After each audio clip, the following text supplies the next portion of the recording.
A raise? You should be grateful we even keep you. Victor laughed, his voice bouncing off the conference room walls. I sat perfectly still in my chair, the quarterly performance review folder open before me. 7 years of exceptional evaluations. 7 years without a single pay increase. Penny, your request is. Diane, the CFO, tilted her head with exaggerated sympathy. Ambitious, considering market conditions. The leadership team exchanged knowing glances around the table.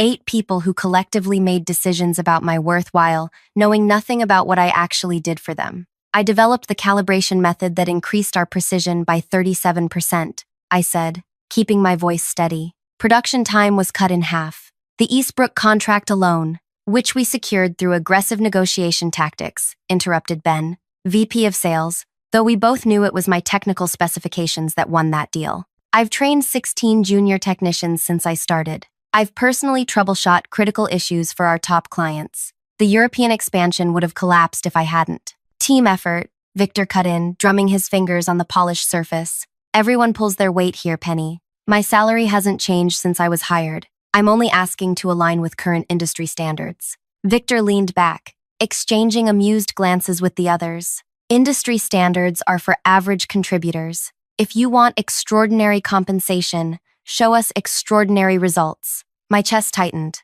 The calibration breakthrough I'd pioneered had generated millions. Last quarter's report, which I wasn't supposed to have seen, attributed a 28% profit increase directly to proprietary technical innovations. The numbers speak for themselves, I said, sliding the market research across the table. Engineers with my qualifications and output are compensated at least 30% higher. Victor didn't even glance at my carefully prepared documents. He simply pushed them back. A raise? You should be grateful we even keep you, the VP laughed during my review. The whole leadership team nodded in agreement. I stood up, placed an envelope on the table, and said, "Thank you for your time." 3 days later, when they opened it and saw where I was going, their panic calls began flooding my phone. If you're still with me, you understand what it feels like when your worth is dismissed by people who profit from your brilliance. Hit that like button if you've ever been undervalued, and subscribe to hear how this story unfolds. Because what happens next changed an entire industry. My name is Penelope Wright, Penny to most, and until 3 weeks ago, I was the lead calibration engineer at Midwest Manufacturing Specialists. Not that you'd know it from my title, which remained Technical Specialist 2 despite my responsibilities expanding year after year. I grew up taking apart every device in our house, much to my parents' dismay. By 12, I could reassemble a vacuum cleaner with improved suction. At 16, I modified my high school's equipment to achieve measurements their budget couldn't afford. My engineering professors in college called me Precision Penny, a nickname that followed me into my professional life. When I joined Midwest, I was grateful for the opportunity. The company manufactured industrial equipment for sectors ranging from aerospace to medical technology. My starting salary seemed reasonable for a recent graduate, and the promise of growth kept me motivated through long hours and demanding projects. The calibration breakthrough came during my second year. For months, I'd noticed inconsistencies in our testing apparatus, tiny variations that others dismissed as acceptable margin. But in precision manufacturing, those margins represented the difference between excellence and adequacy. I spent weekends experimenting with alternative methods, using my own equipment purchased piece by piece from my modest salary. The solution came to me at 3 in the morning, a hybrid approach that integrated digital measurements with mechanical fine-tuning in a sequence nobody had tried before. When I demonstrated my method to the engineering team, the results were immediate. Precision improved dramatically, while cutting calibration time from 6 hours to just under 3. The production floor implemented my technique within a week, and suddenly our products outperformed every competitor in accuracy tests. Orders increased, quality complaints disappeared. Client retention hit 100% for the first time in company history. I waited for recognition, a promotion, a bonus, even just acknowledgement in the company newsletter. Instead, in the quarterly meeting, my innovation was presented as our new proprietary method, with no mention of my name. Victor took questions from impressed board members while I sat silently in the back row. "This is how business works," my colleague Jamie told me afterward. "Individual recognition isn't how you advance here. Be patient." So I was patient. I trained new hires on my calibration method. I documented every step so production wouldn't suffer during my rare sick days.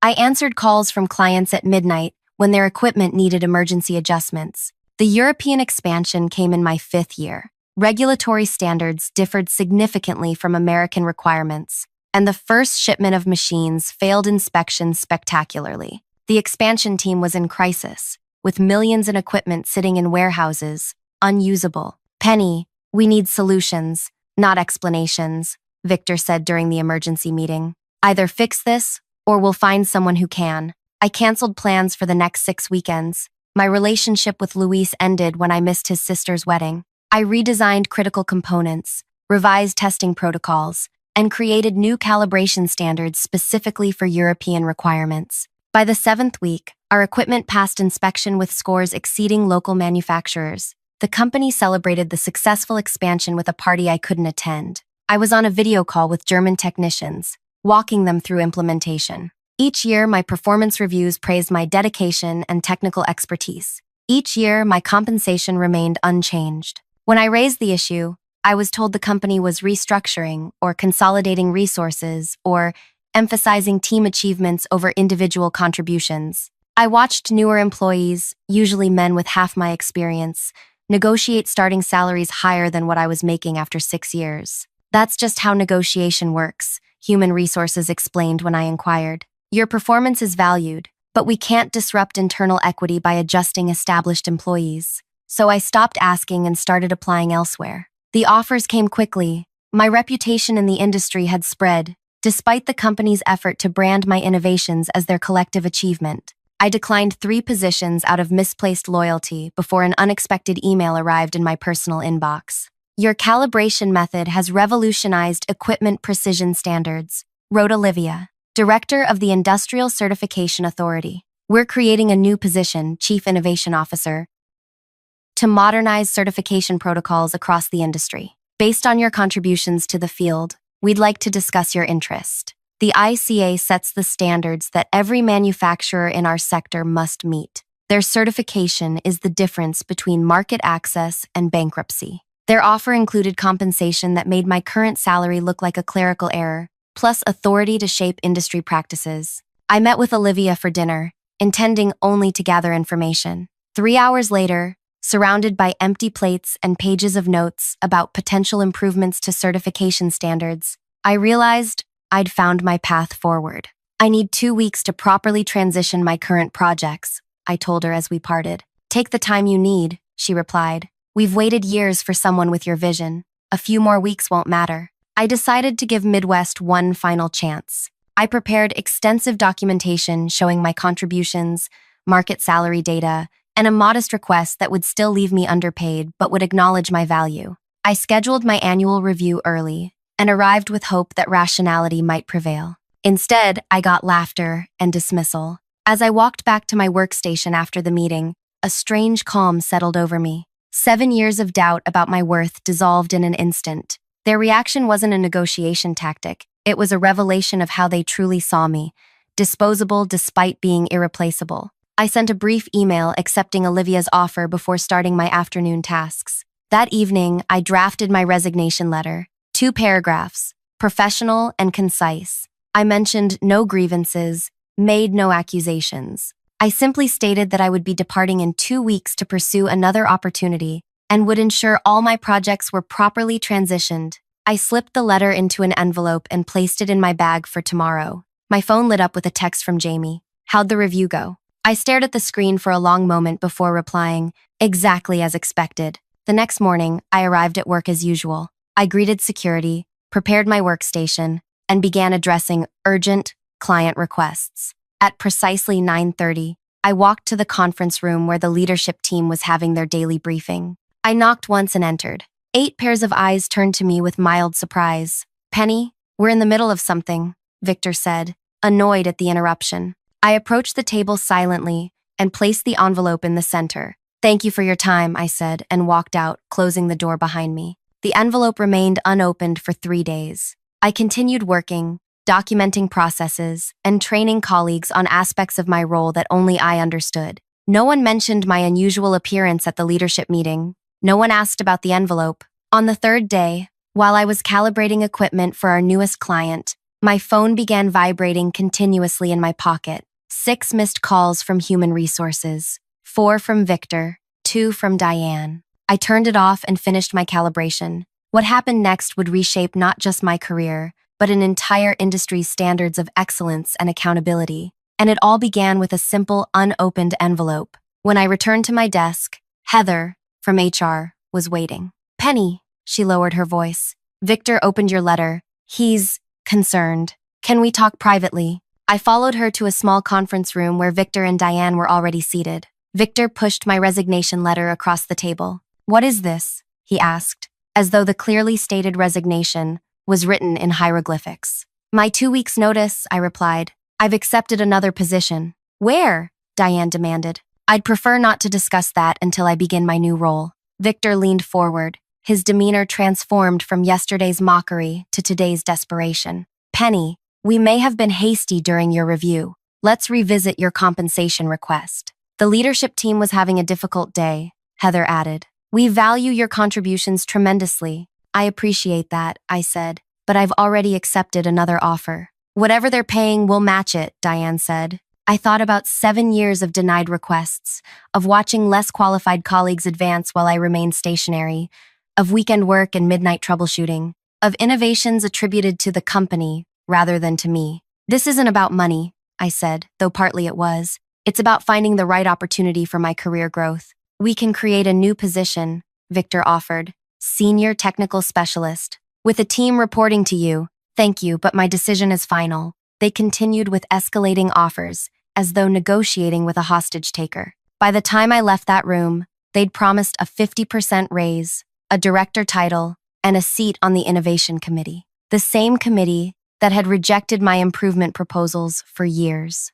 I declined each offer with increasing certainty. The next 2 weeks were surreal. Colleagues who had barely acknowledged me for years suddenly wanted lunch. Executives who couldn't remember my name stopped by my workstation with technical questions that revealed how little they understood about our own products. I documented everything meticulously: calibration procedures, troubleshooting protocols, client-specific modifications. I created training materials for processes I'd previously maintained alone. I transferred knowledge accumulated over 7 years into organized files, accessible to anyone who might need them. On my final day, I handed over my projects to 3 different engineers, each taking a portion of my responsibilities. My desk, always minimal, took less than 10 minutes to clear. Victor appeared as I was signing final paperwork with HR. "This is a mistake, Penny," he said, following me toward the exit. "You're throwing away 7 years of building your career here." I stopped at the security desk and handed over my badge. "Those 7 years provided valuable experience.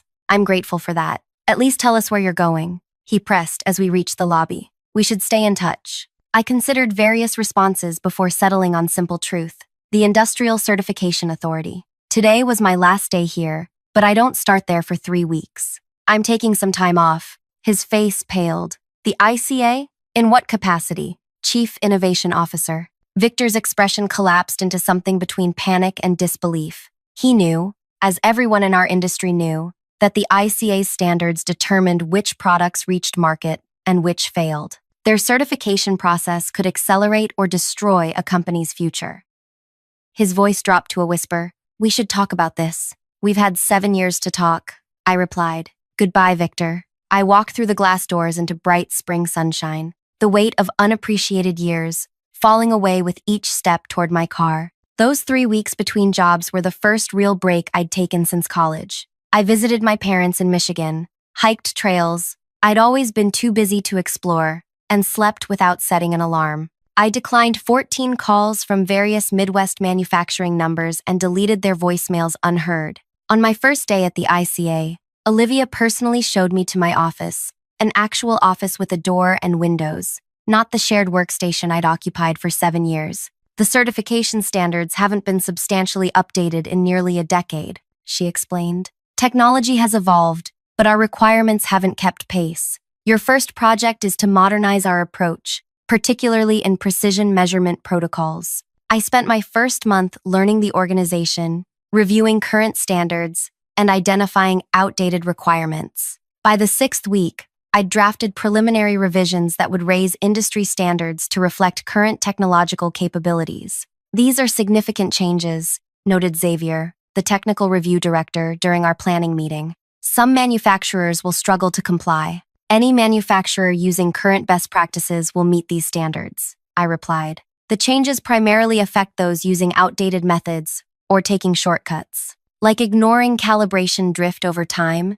Xavier asked. Exactly like that, I said, thinking of how Midwest routinely extended recalibration intervals to save costs, a practice I'd repeatedly flagged as potentially dangerous. The standards revision process took 3 months of meticulous work, peer review, and industry consultation. Throughout, I maintained strict professional ethics, never targeting specific manufacturers or creating requirements that only benefited certain companies. The new standards simply reflected what was truly possible with modern technology, precision levels I had personally achieved years earlier. When the updated standards were published, my phone rang within hours. Penny? It's Jamie from Midwest. Have you seen what the ICA just released? I wrote what the ICA just released, I replied. These precision requirements, the calibration schedules, they're impossible. They're not impossible. I implemented similar standards at Midwest 3 years ago, but they were never formally adopted because of cost concerns. Silence stretched across the line before Jamie spoke again.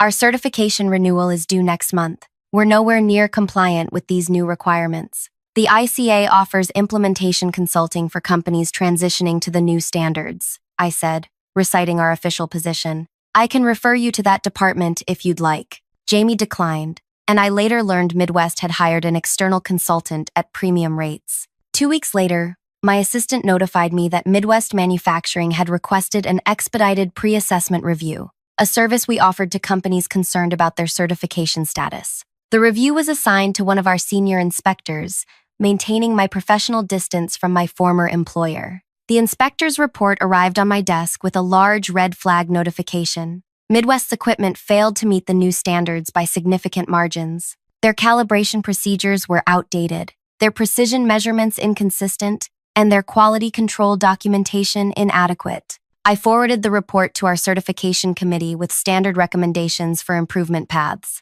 No special treatment, positive or negative, just the facts. 3 days later, Victor called my direct line. Penny, he began without greeting. We need to discuss these new certification requirements. All communication regarding certification should go through official channels, I replied. The implementation team can assist with your transition plan. This isn't about implementation, he snapped. These standards are clearly designed to target our processes specifically. This feels personal. The standards apply equally to all manufacturers in the sector, I said. Many companies are already in compliance. Others are successfully implementing updates. You know exactly what you're doing, he accused. You're using your position to punish us for not giving you that raise. I let his words hang in the air for a moment. Victor, I'm recording this call as per ICA policy for all certification discussions. Would you like to rephrase your statement for the record? He hung up. Midwest's formal certification review came due while I was presenting at an international standards conference in Vienna. The committee evaluated their application without my input, following our established protocols. Their findings: provisional certification only, with mandatory compliance checks every 30 days until full standards were met. In industry terms, this was a significant blow. Provisional certification carried limitations on new contracts and required disclosures to existing clients about compliance status. For a company that had previously enjoyed automatic renewals, thanks largely to my behind-the-scenes corrections before official inspections, this represented both a practical and reputational crisis. Upon my return, I found 27 messages from various Midwest executives, escalating in urgency and desperation. I responded with a single email directing all certification inquiries to our official channels, copying our ethics compliance officer to maintain transparency. The industry summit 6 months later highlighted how dramatically standards had shifted. My keynote presentation on precision requirements for next-generation manufacturing drew attendees from 4 continents. In the front row sat Midwest's leadership team, including Victor and Diane, taking notes with the focused attention of students before a final exam. During the networking reception afterward, Ben from Midwest approached me, champagne glass in hand but sobriety in his expression. Impressive presentation, he said. We've hired 3 specialists to implement the new standards, but progress is challenging. Quality improvement is always a journey, I replied neutrally. We've invested nearly $7 million in equipment upgrades, he continued. Ironically, these are the same upgrades you requested in your last budget proposal with us. I sipped my water, saying nothing. The thing is, Ben lowered his voice, we're still struggling with the calibration protocol. The documentation you left wasn't quite complete. The documentation was comprehensive for the methods in use at that time. I corrected him. The new standards require different approaches, which you pioneered, he noted. Look, Victor wants to meet with you, privately, to discuss consulting opportunities. I maintained my professional smile. ICA staff are prohibited from private consulting with entities we certify. That would represent a conflict of interest. He's prepared to make it worth your while, Ben pressed. That would be illegal, I stated firmly. And this conversation is becoming inappropriate. As I turned to leave, he grabbed my arm. You don't understand. Without full certification by quarter's end, we lose the Eastbrook contract. That's 30% of our annual revenue. I gently removed his hand. Then I suggest you focus your energy on meeting the standards rather than circumventing them. As I walked away, Diane intercepted me near the exhibition hall entrance. Penny, she began with artificial warmth. You look wonderful. This new position clearly agrees with you. Thank you, I replied. If you'll excuse me, I have a panel discussion to moderate. Just 1 minute, she persisted. We've been doing some restructuring at Midwest, creating a new division focused on precision technology advancement. The board has approved an exceptional compensation package for the right leadership candidate. I met her gaze directly. Are you offering me a job, Diane? We're exploring possibilities with someone who understands our unique challenges. Someone who could help you meet the new certification standards? Someone who recognizes the practical realities of implementation timelines, she countered. I smiled politely. I believe the ICA's implementation guidelines already provide realistic timelines for companies committed to quality improvement. Companies that can survive those timelines, she muttered. The statement hung between us, revealing more than she intended. Midwest wasn't just struggling, they were in serious trouble. If Midwest manufacturing can't meet industry standards, I said carefully, perhaps there are more fundamental business challenges to address than just certification requirements. Her pleasant facade cracked slightly. You know exactly what you're doing to us. Applying the same standards to all manufacturers that I apply to myself? I suggested. Yes, I do know exactly what I'm doing. As I walked away, Victor appeared from a side hallway, moving to intercept me. His usual confident stride had diminished to something almost tentative. His face showed the strain of months fighting against the inevitable. 2 minutes, he said, stepping into my path. That's all I ask. Against my better judgment, I paused. We made a terrible mistake, he admitted, lowering his voice. Would you consider consulting for us? Name your price. I studied the man who had laughed at my request for fair compensation after years of dedication, who had taken credit for my innovations while denying me advancement, who now stood before me not as a powerful executive, but as someone desperate for salvation. I'm afraid I'm quite grateful for my current position, I replied, echoing his dismissive words from our last performance review. As I stepped around him toward the panel discussion, he called after me, "This isn't over, Penny." I turned back briefly. You're right about that, Victor. For Midwest manufacturing, this is just beginning. What I couldn't tell him, what I couldn't tell anyone yet, was that the true reckoning was still coming. Because while updating industry standards had created problems for my former employer, those changes were never about revenge. They were simply good business practice, long overdue improvements that benefited the entire sector. My actual plan was only now entering its final phase. The panel discussion on ethics in technical innovation was my last official event at the summit. As experts debated the boundaries between proprietary methods and industry standards, I noticed Victor slipping out of the auditorium, phone pressed to his ear, face tense with urgency. 2 weeks later, industry news reported that Midwest Manufacturing had secured an emergency loan to fund strategic improvements. Reading between the lines, they were burning cash to meet certification requirements before losing major contracts. Back at ICA headquarters, my team had begun the second phase of our standards modernization, transparent attribution protocols. This new framework would require companies to properly credit technical innovations to their original developers, both to recognize individual contributions and to create clear chains of intellectual ownership. The patent system already does this, argued one board member during our proposal review. Patents are expensive, time-consuming, and often impractical for process innovations, I explained. Many breakthrough methods are developed by employees who lack resources to patent their work independently, while companies claim these innovations as proprietary without acknowledging creators. After 3 hours of debate, the board approved the initiative with one significant modification. It would be implemented as a voluntary certification enhancement for the first year, becoming mandatory in the second. Companies need time to adjust their documentation practices, the board chair explained. This gives them a transition period while still rewarding early adopters. Perfect. The voluntary phase would serve my purposes even better than a mandatory rollout. That evening, I received an unexpected visitor at my office as I was preparing to leave. Penny, got a minute? Jamie stood in my doorway, looking uncomfortable in formal attire instead of the casual clothes we'd worn at Midwest. Jamie, what are you doing here? I interviewed with your implementation team this morning, she said. They offered me a position starting next month. I gestured to a chair. Congratulations. But why would you leave Midwest? You've been there longer than I was. Jamie's expression darkened. Things have changed since you left. They brought in consultants who blame everyone but leadership for the certification problems. 3 senior engineers were let go last week for failure to maintain technical standards. That's not surprising, I said, but disappointing. There's more, Jamie continued, leaning forward. They've been going through your old files, claiming you deliberately sabotaged documentation before leaving. Victor told the board you orchestrated the new standards specifically to damage Midwest. I smiled slightly. And yet, they've offered me jobs and consulting contracts repeatedly since I left. Desperation makes people inconsistent, she shrugged. But listen, I'm not here just about the job. I thought you should know they're developing a formal complaint against you and the ICA, alleging conflict of interest in the standards development process.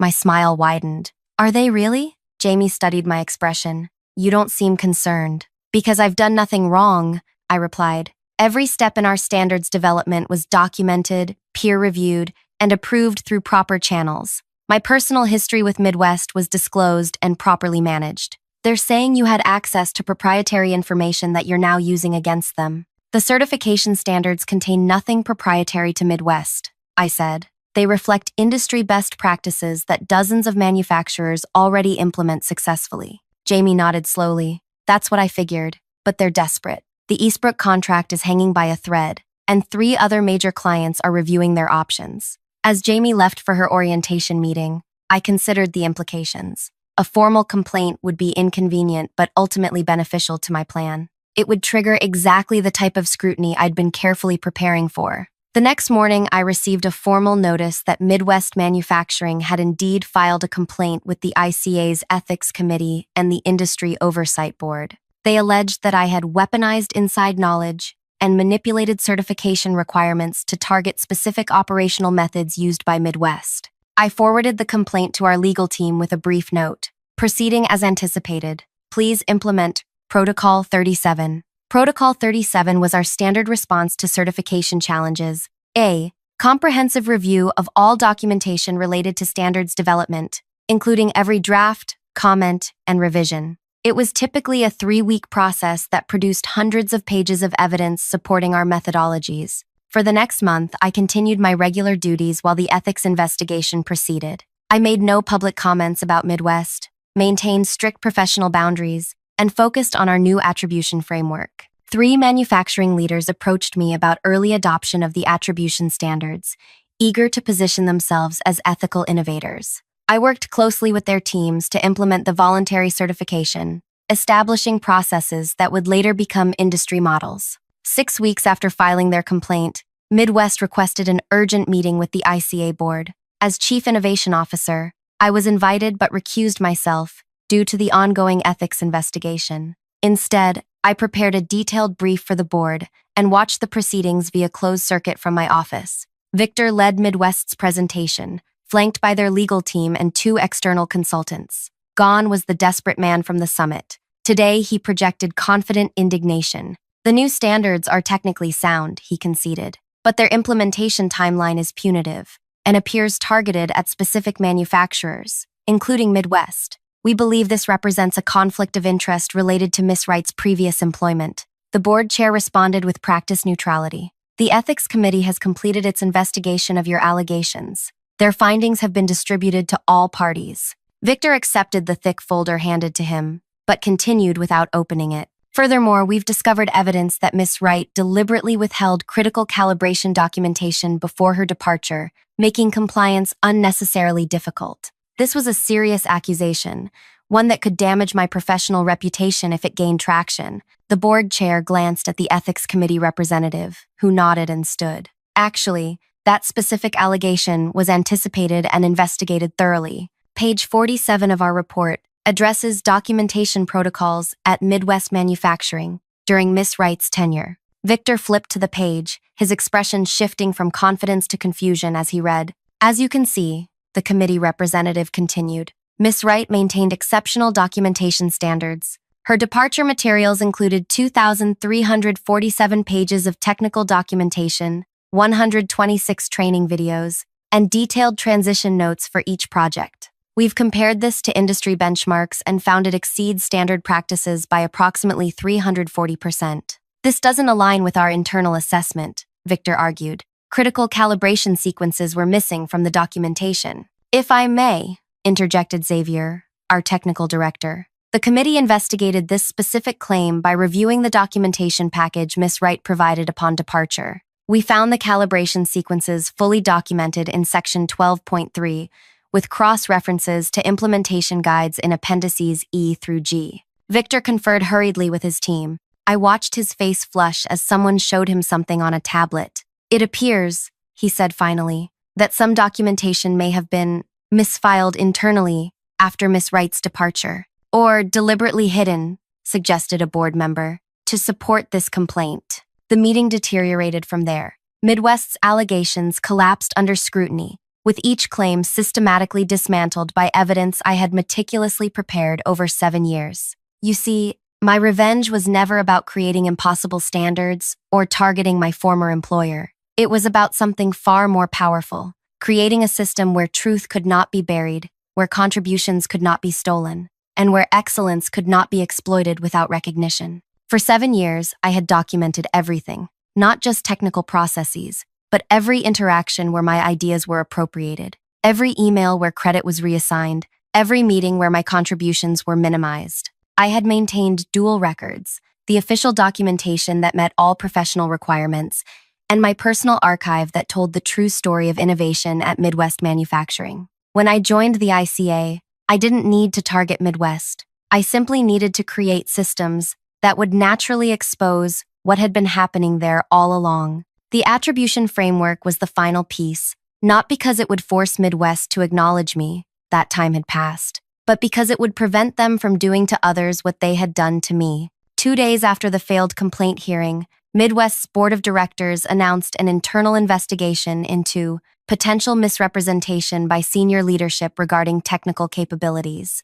Within a week, Victor and 2 other executives were placed on administrative leave. The Industry Oversight Board initiated a separate investigation into potential securities violations related to materially misleading statements about proprietary technologies in Midwest's investor communications. Those communications had claimed ownership of innovations that were actually my uncredited work. 3 weeks later, as these investigations intensified, I received another visitor. Diane stood awkwardly at my office doorway, looking diminished without her executive armor. The board asked me to come, she said without preamble.